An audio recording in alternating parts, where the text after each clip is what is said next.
بما اننا في موسم الفراولة، ايه رأيكم نعمل تورتة فراولة تجنن؟ طبقاتها غنية، تحفة. مفيش احلى من كده. هنحضرها بطريقة سهلة وبسيطة، اي حد يقدر يعملها حتى لو مش متعودين نعمل تورت كتير. كمان تقدروا تستبدلوا الفراولة بأي نوع فاكهة حابينه. هنحضرها بكيك السبونج الأبيض. مفيش أحلى ولا ألذ من كده، وأتحداكوا مستحيل تشتروها من بره وتكون بالطعم والغناوة دي، وكمان هتكون مكلفة كتير جدا عن ما نعملها في البيت.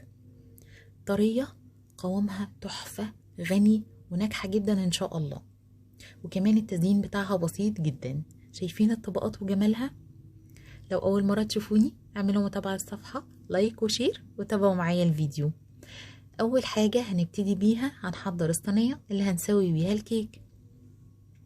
دي صينية من صواني الكيك السبونج، بتكون عالية شوية.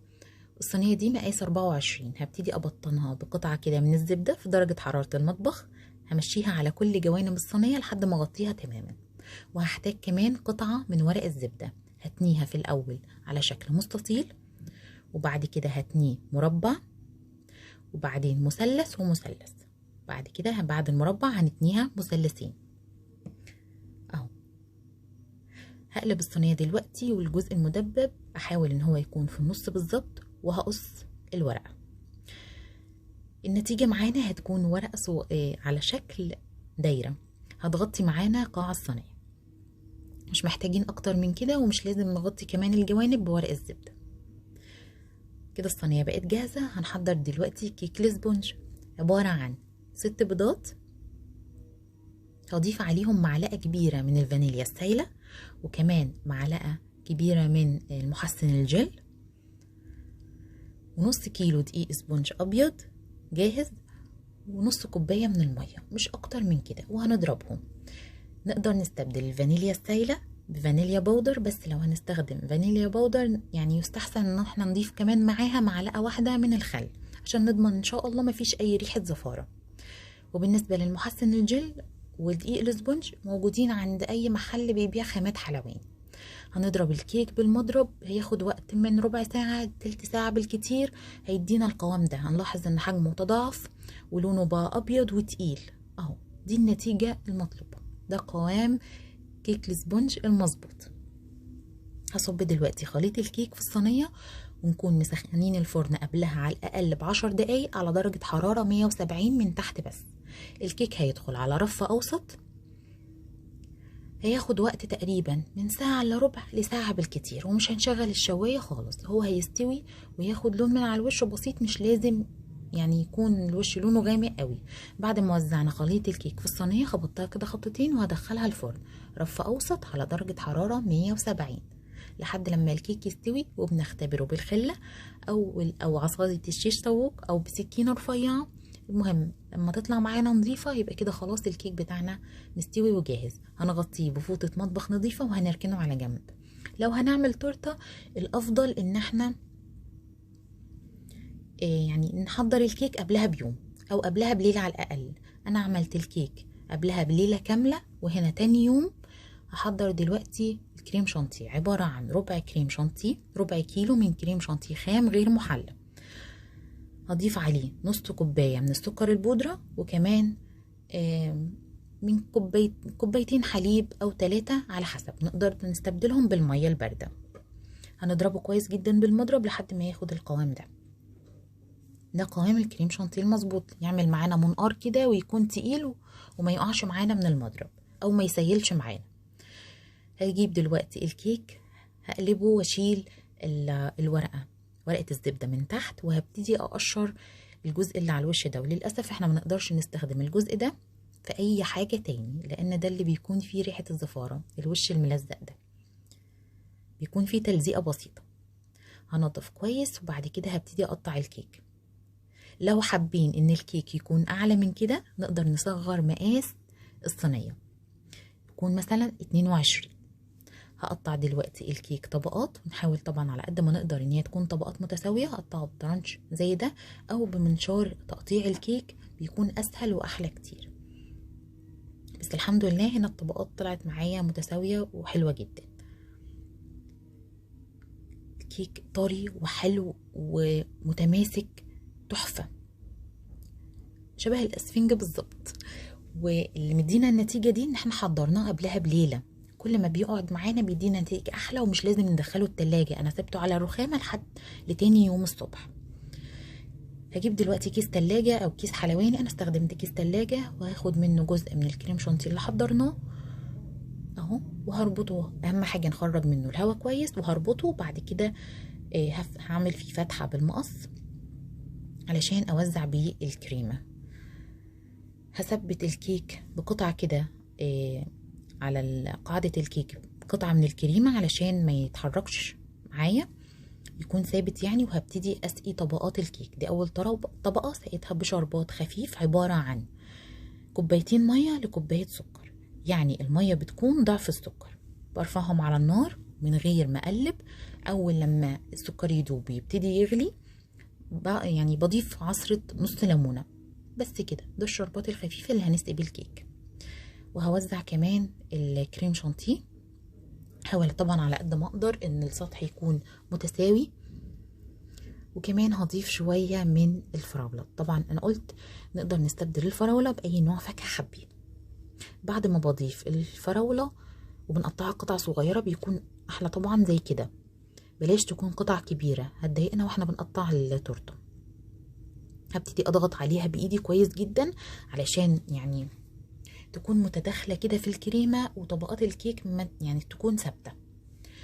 هضيف كمان طبقه من الكيك وهسقيها بالشربات، وهوزع برضو عليها الكريمه.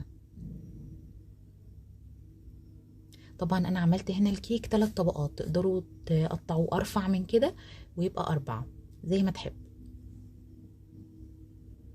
بس ال3 طبقات كان متناسب جدا وكانوا متساويين، وشكله في التقطيع كان تحفه.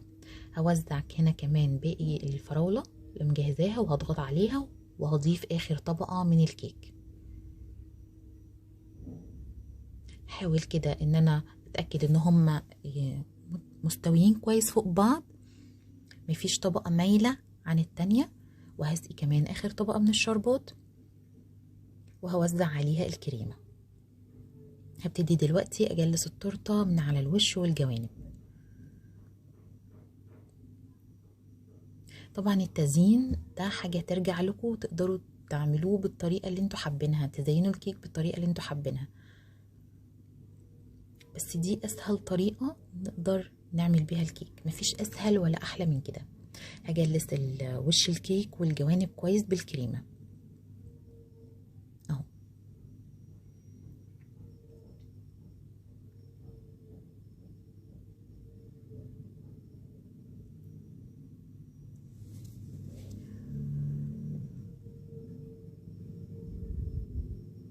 هنا تقريبا خلاص ضغطت كويس. هسويها وهرجع كمان اضيف على الجوانب دي طبقة تانية من الكريمة اهو. ده بعد ما جلست الجوانب تاني بطبقة تانية من الكريمة علشان يعني التغطية تكون كاملة ومفيش فيها اي زيادات. وبعد كده ببتدي اساوي السطح كويس مرة تانية. وبعد ما بخلص تماما تسوية الكريمة بشيل الزيادات بقى اللي زي كده اللي بتطلع معانا، ولو في اي مكان باين فيه الكيك بغطيه بقطعة تانية من الكريمة. هو هياخد وقت شوية بس النتيجة بتكون حلوة قوي.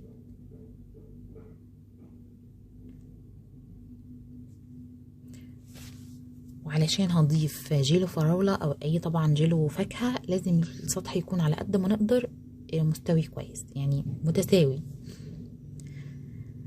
بعد ما خلصت تجليس الكريمة نظفت قاعدة التورتة كويس جدا، لازم ننظفها كويس قبل ما ندخلها التلاجة.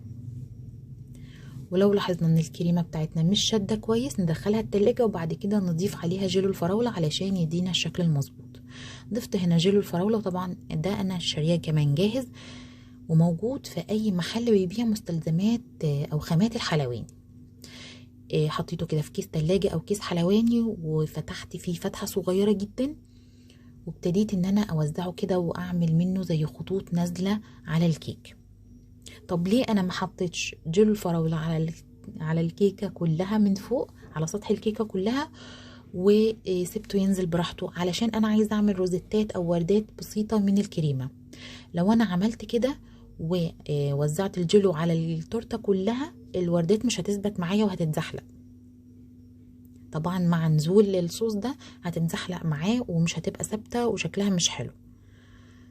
فانا عملت كده في الاول، يعني ضفت الجيلو كده على الجوانب من الاول اهو. هبتدي طبعا اظبط اللي عايز يعني علشان يعني يكون شكلهم زي ما انا عاوزه.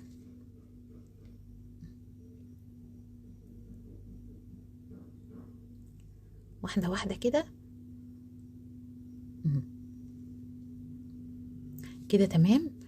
هبتدي دلوقتي اعمل وردات بسيطه من الكريمه. هنجيب كيس حلواني، والقمع ده قمع الكريمه العادي جدا، هيعمل وردات بسيطه. وهقص كيس الحلواني بالمقص، وضفت شويه من الكريمه، وهبتدي اعمل وردات مش جنب بعض، متباعده بين كل ورده والتانيه تقريبا سنتي اهو.